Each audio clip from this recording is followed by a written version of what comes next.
I did not think that Omori was a good game, and I don't intend to offend anyone when I say that, but I fully acknowledge that fans of the game would likely be offended by the things I'm going to say in this video.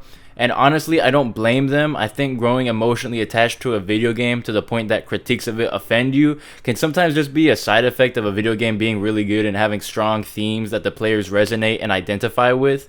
So I don't blame anyone if their knee-jerk reaction is to feel insulted by this video, but I would advise that you put in a bit of effort to see my perspective on this game, since I went into this game really thinking I was going to like it, and I think I gave this game a fair chance and I was very disappointed with it.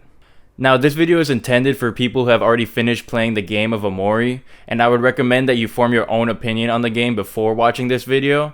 But also, like, if you haven't played the game and you know you're not ever going to, then feel free to keep watching, but I do want to give a massive spoiler warning right now.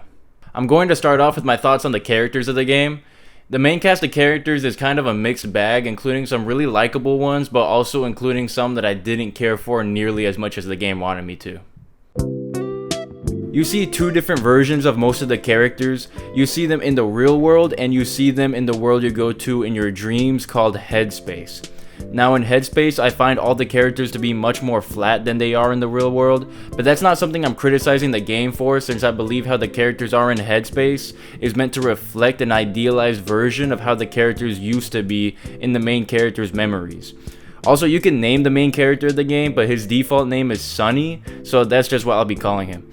Like I was saying, I think thematically it makes sense that the characters are a bit one note in Headspace, but I find it to be a bit of a problem when the majority of the game takes place in Headspace, and this is the version of the characters I'm stuck with for all of that. Even though most of the game takes place in Headspace, I would definitely say the main plot is the stuff that happens in the real world, so I'll be talking about the characters for the role that they play in the story while in the real world. I wanted to start with Mari since she's basically what the plot of the game revolves around.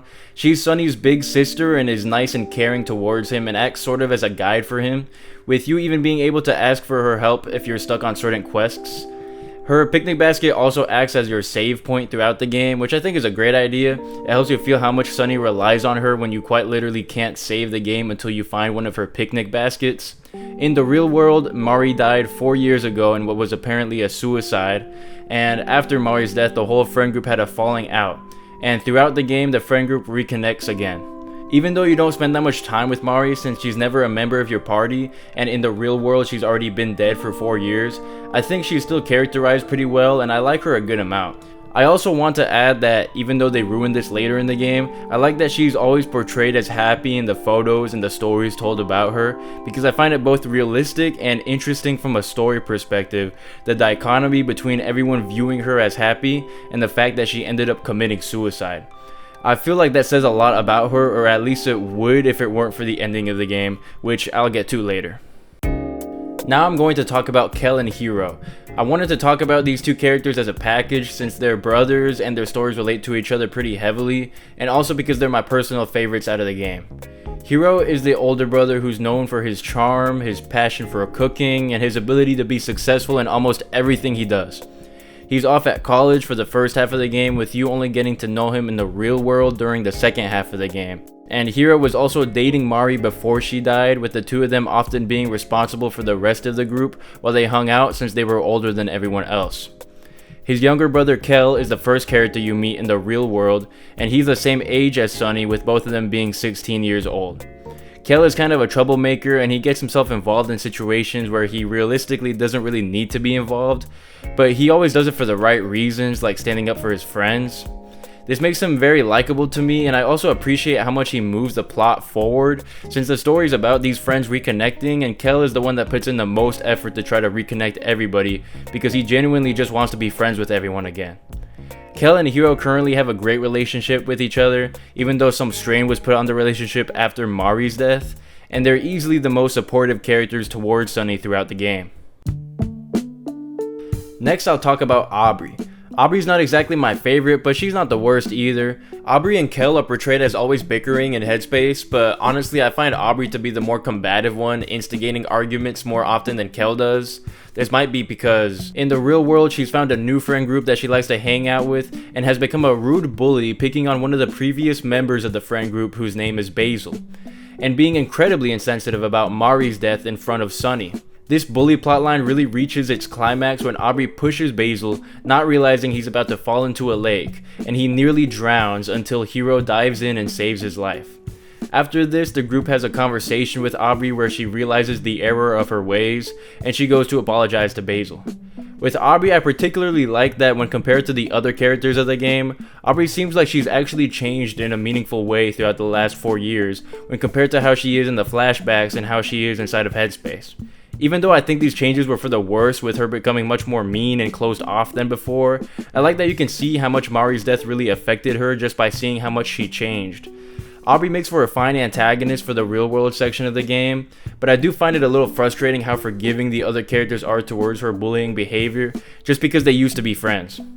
Even though most of the characters are really nice to each other and just want to get the group back together, so I understand why they immediately forgive Aubrey's behavior, I'm left with the feeling that she should have had some sort of consequences for her horrible behavior in some way.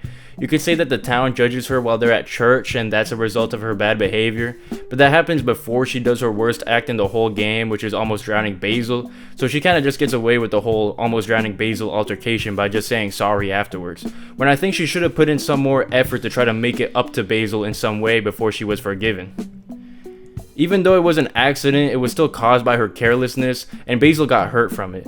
I also wouldn't buy anyone saying that the consequences she faces is just like the guilt that she feels afterwards, because there's not really much emphasis placed on her guilt in the game, and she's actively hurting other people, so I'm not exactly rooting for her when she realizes she shouldn't be doing that, and then apologizes and then is like immediately forgiven by everyone. Since I already mentioned him, I might as well talk about Basil.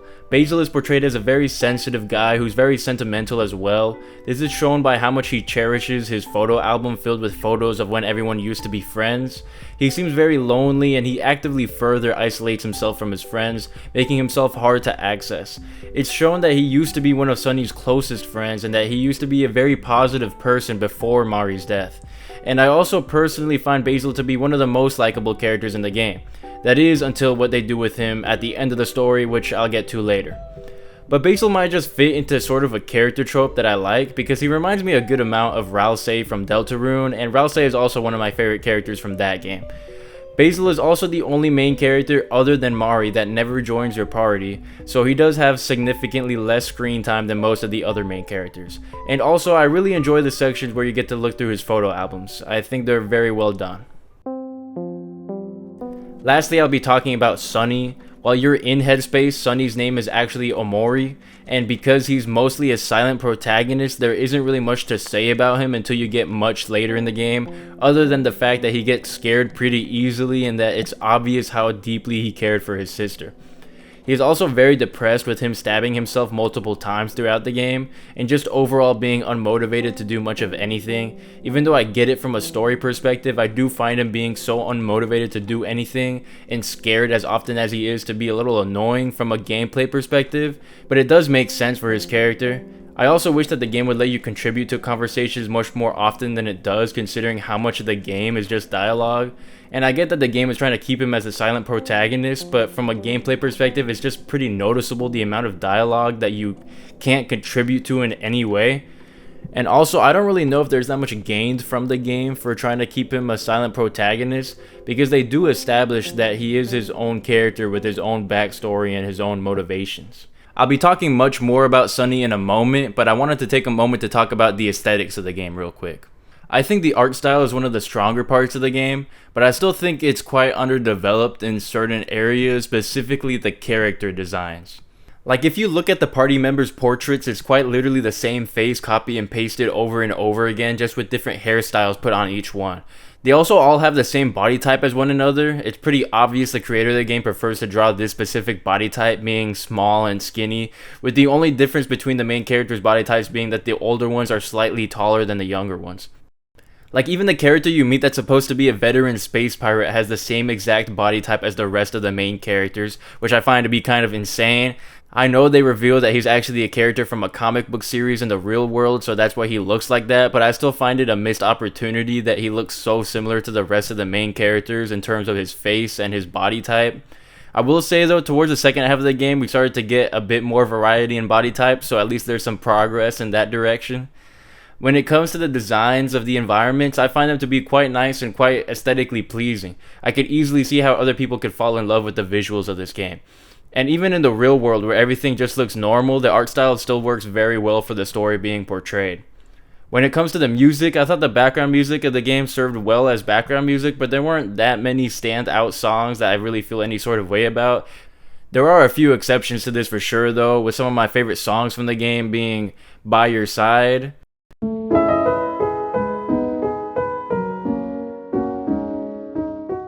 A Home for Flowers Tulip,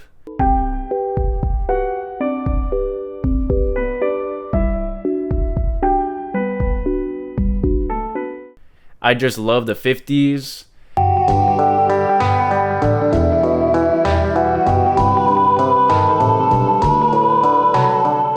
and the duet that plays at the end of the game, which I thought was just amazing.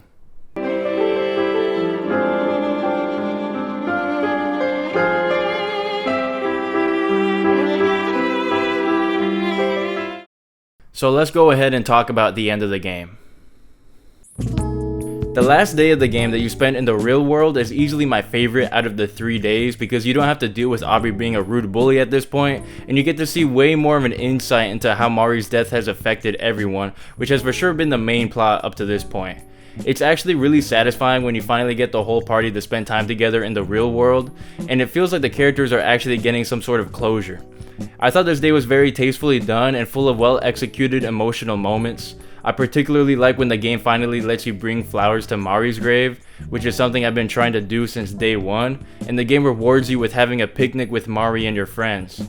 This is something you can do often in Headspace, but this is the only time you can do it in the real world, and the visual of Mari's grave being there instead of her actually being there like she is in Headspace is really bittersweet and makes for a really heartfelt moment. Even though I could feel the game winding down at this point, I still knew there was something important coming up because we still hadn't reconnected with Basil at this point, and Basil easily has some of the most concerning imagery associated with him while in Headspace when compared to the rest of the characters, so I could tell the game was still going to address what's going on with him before it ended.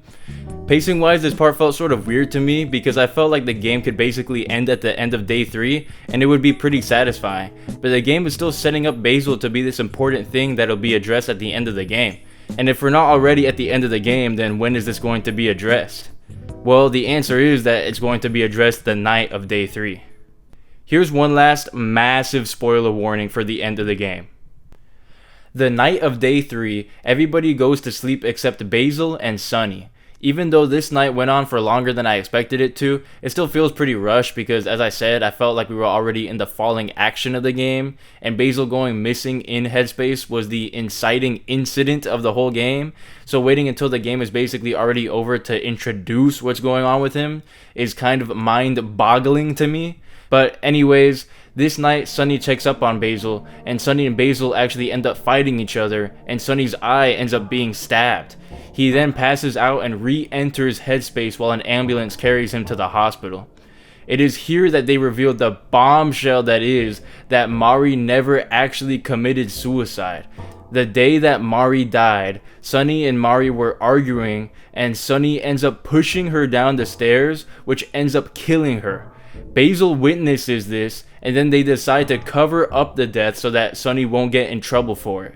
They do this by moving her body to the backyard and then tying a noose around her neck and then hanging her from a tree to make it look like she killed herself. This twist really caught me off guard, and at first I was actually pretty hyped about this twist because it felt like Sunny as a character had been the most boring out of all of them up to this point, and this felt like the type of twist that was going to drastically change how he was portrayed in the game. This paired with the fact that Sunny and Basil just got into a physical fight in the real world made my theorist brain start cooking up some ideas.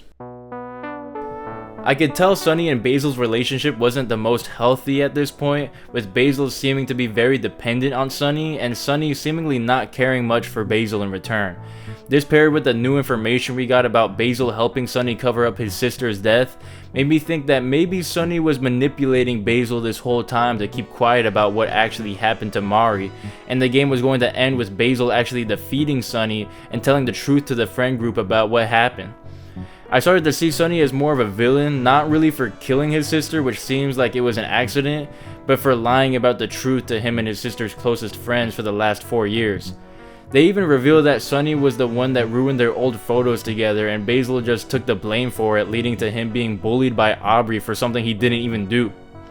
Even though Basil lying about the truth is also horrible, I started to root for him instead of Sunny, because Basil was the one who seems like he was trying to reach out to Sunny and talk about what happened, with Sunny just shutting him down every time.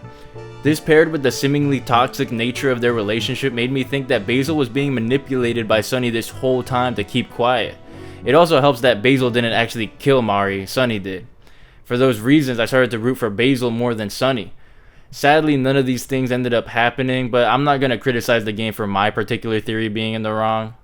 I think having a lot of specific expectations going into a game or any type of media can be an easy way to disappoint yourself, and then you'd be unfairly judging it. I think that ideally the audience would put in some effort to see the game for what it is, and I think it's fair to judge something based off what it's trying to achieve, which I'll be doing with Omori, but I think it's unfair to judge something because it's failing to achieve something that you would want it to be that it itself is not trying to be.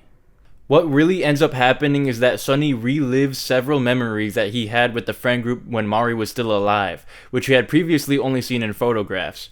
With each memory you pass through, Sunny rebuilds a piece of his violin that was broken the night Mari died. After the violin is completely rebuilt, Sunny actually fights Omori. Sunny has to rely on the kind words that his friends said to him the previous day in order to get through the whole fight, and the fight ends with Sunny picking up his violin and playing his duet with Mari that he never had a chance to perform while she was still alive. This is the song I mentioned that is a standout in the soundtrack, and the whole montage sequence is just really greatly executed. After this, Sunny and Omori hug each other, and then Sunny wakes up in the hospital. He goes to find the rest of the friend group in a nearby room around Basil's hospital bed. He says he needs to admit the truth to everyone, and then the game ends. My biggest issue with the plot twist of Sunny killing Omori is that as soon as that happens, the game completely pivots to being about the topic of self-forgiveness. And that's a theme that can pop up here and there throughout the game, but that's not really ever given the focus up until the last couple hours where this plot twist happens, and then the ending pretends like that's what the whole game has been about all along. The actual themes that were present throughout the whole game are more about disassociation, denial of the truth, and just in general moving on with your life after the loss of a loved one. Even though these all relate to the theme of forgiving yourself, they're still different themes, and the game can't pretend like the theme of forgiving yourself is something that has been given any sort of focus up to this point. I would say the theme of forgiving yourself isn't at all properly introduced into the main plot until the plot twist, which is super close to the end of the game.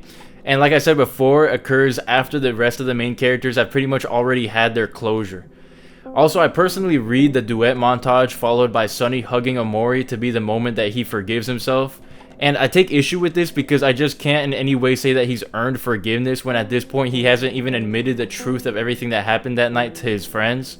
I feel like acknowledging the truth is the first step of earning forgiveness, not something you do after you've already forgiven yourself. You can say that Sunny shouldn't even feel bad about what he did because it was an accident, so it's unfair to say he doesn't deserve to be forgiven. But I'm talking more about the way he covered up the death and then lied to all of his friends about it afterwards, and also ignored all of his friends when they needed him the most. I know they show Sunny feeling horrible about what he did to the point that he's depressed all the time and he self-harms often, but similarly to what I said previously about Aubrey, I don't think feeling guilty within itself is a meaningful enough step towards redeeming yourself to make you worthy of forgiveness. I think a character should act upon their guilty conscience and put in some sort of effort to try to right what they did wrong beforehand in order for me to feel like they deserve to be forgiven. I think Sunny admitting the truth to his friends in the last scene of the whole game is the first time Sunny actually puts in any effort towards righting what he did wrong. You can say that that sends a powerful message about how hard it can be to take that first step towards redemption, but I can tell the game is treating it as if Sunny has already earned his forgiveness at this point. I really think the game treats the whole self-forgiveness theme like it's intended to be specifically about him forgiving himself for killing Mari, which I don't have an issue with, but the twist doesn't just reveal that Sunny killed Mari. It reveals that nobody else knew except Basil, and Sunny has been lying to everybody for the last 4 years, and even desecrated his sister's body to do so. The self-forgiveness theme feels so unearned because it just addresses the accident and the rest of the behavior is completely swept under the rug. If everyone knew from the beginning that Sunny killed Mari by accident, and the game is about everybody reconnecting and forgiving Sunny years afterwards, and Sunny is the last person to forgive himself, then I think the theme would have been explored as thoroughly as it should have been for this type of story. Alternatively, if there was no twist at all at the end, and the game continued its themes about moving on after the death of a loved one, then the ending would have felt like a natural conclusion to the journey we've gone on, and would have been much more satisfying. Including Sunny killing Mari as a twist so late in the game really cheapens the ending overall, and I think in either of the alternative versions of the game I described, the whole ending sequence where Sunny fights Omori and then you get the duet montage would have been much more appropriate, and definitely would have gotten me much more emotional than it did in the current context of where that montage sits in the game. There are actually a couple more parallels between Sunny and Aubrey throughout the game, which I think is pretty telling about how the game handles its themes. The scene where Aubrey pushes Basil while they're having an argument, and Basil ends up falling into the lake and almost drowns, is definitely meant to parallel Sunny pushing Mari down the stairs while they were arguing. The main difference is that Hero is there to save Basil after he falls into the lake, but nobody was there to save Mari when she started tumbling down the stairs. I do like that at this moment Sunny can go after Basil and try to save him, because in a way it's like him being able to stop one of his friends being in the horrible predicament that he's been in, of feeling guilty after accidentally killing someone that you care about. I do think though that the scene would have felt much more like Sunny starting to try to redeem himself if he actually saved Basil's life, but Sunny starts drowning too, and Hero is the one that comes in and saves both of them. Even though I think this scene functions pretty well as a parallel to Sunny accidentally killing Mari, I think it's very telling that the game doesn't have as obvious of a parallel to Sunny lying to his friends about Mari's death. This really strengthens my feeling of the game letting Sunny off the hook for staging the suicide and lying to his friends, because in this parallel, the lying aspect isn't even represented as a factor here. In a similar way to how I think the friend group forgives Aubrey way too easily after her poor treatment of Basil, I think the game itself forgives Sunny way too easily for staging his sister's suicide and lying about it for so long. This just leaves me very disappointed with the ending of the game. There are also other issues I had with the game that I mostly could have looked over if I was more pleased with the conclusion of the game, but I'll go ahead and mention them here as well. Honestly, I thought the fighting system in the game was pretty boring and repetitive. Later in the game, I just made a habit out of immediately running away as soon as a fight starts because they just weren't fun, and I didn't even feel like I ended up being under-leveled at the end of the game, so I'm glad I skipped all those fights. I acknowledge that there could have been a way to get through the fights that uses the game mechanics in a way that's more fun than the way I went through the game, but I didn't feel like I needed to find different ways to use the mechanics when the way I was going through the game was so efficient. I was just using the same couple skills over and over again and getting through fights with very little trouble. Also, I think the emotional states of the different characters affecting the characters' stats during a fight is an amazing idea that's incredibly underutilized. I was super disappointed that everyone's emotional states resets to neutral at the beginning of every fight. Having the things the characters do in the overworld affect your character's emotional states going into battles would have been such a natural extension of this game mechanic that also would have made me much more invested in what I'm doing in the overworld as well. Because I'd be trying to make sure I don't accidentally make one of the characters feel a certain way that would mess up how I want to strategize with them during battle. And also it just sort of makes sense that the things the characters would do would affect how they feel, you know? I will say though that I do think the boss fights in the game can be pretty fun, and I think it's because they last for long enough that it's worth it to take the time to set up everyone's emotional states at the beginning of a fight. And also it's pretty fun when the bosses forcibly change their own emotions or the emotions of your party members, and it forces you to re-strategize. I also didn't think that any of the antagonists in the headspace portions of the game were really interesting. I get that they're supposed to be gag villains, but still. I felt like most of the storylines in Headspace were pretty boring as well and could have thematically related to the main plot way more. The overwhelming majority of the stuff that happens in Headspace is unrelated to the main plot, and like I said before, the majority of the game is spent in Headspace. So the majority of the game ends up being spent focusing on things that don't relate to the main plot, even in a thematic sense. I actually could see this aspect of the game being appealing to some people if you like games that aren't focused on really reaching an end goal and are more just about doing fun and silly quests. I just found it sort of frustrating because I thought we were actually going to get to the bottom of what happened to Basil while in Headspace, and I had to come to the slow realization that we're not actually going to get any closer to finding Basil at all until the very end of the game. Even though I find this disappointing, this definitely isn't my biggest issue with the game, because the game makes it clear that Basil barely being present or mentioned at all in Headspace is purposeful because Sunny's actively trying to forget about Basil, since Basil reminds him of Mari's death because he was the only witness. And because he's trying to forget about Basil, he's barely mentioned at all in his Headspace, and all these versions of his friends are starting to forget about him too. This is shown through a couple of scenes throughout the game, one of which being this pretty cool and eerie scene where the party members start forgetting all sorts of things about Basil, including just how he looked and basic things that he liked to do. I also need to mention that there is an absurd amount of fetch quests packed into this game. All the side quests and many of the main quests are all fetch quests. This is the case in Headspace and also in the real world. I think this makes doing the side quests a pretty boring and repetitive experience and just not worth it overall. Lastly, I want to complain about one scene in particular.